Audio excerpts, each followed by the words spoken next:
Hey guys, Tyler Wood from Coldwell Banker up here in Big Bear Lake, California. So wanted to talk today about the market. You hear a lot that it's a buyer's market out there, and to some degree it really isn't. And I just want to kind of explain what I mean by that. We've got in Big Bear, we've got about 650 homes on the market for sale, and overall that may seem like a lot. We had 900 last August.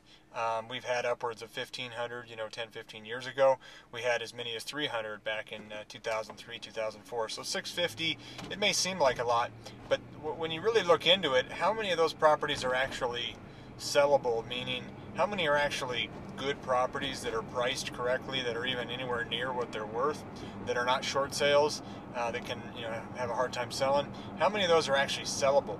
And when you really dig down into that and see how many are actually sellable, it's probably less than 10% of those properties. Meaning, if there's 650 for sale, it's probably less than 70 properties for sale that are actually good properties, sellable properties, able to be sold right now. So when you look at it that way, it's really not a buyer's market. It's actually a seller's market if they're realistic. Now that's why it's really important to, as a seller, to price your property correctly and make sure that it is sellable, because really you aren't competing against anybody if you do that. And when that happens, buyers are actually competing against each other. When a good property comes on the market, it stands out from all these other ones, all these 650 that are out there, that the buyers actually all see it and they all jump on it because they know that's the best one. So really it becomes a seller's market when you've got all these properties out there that really have no business being on the market and no chance of selling.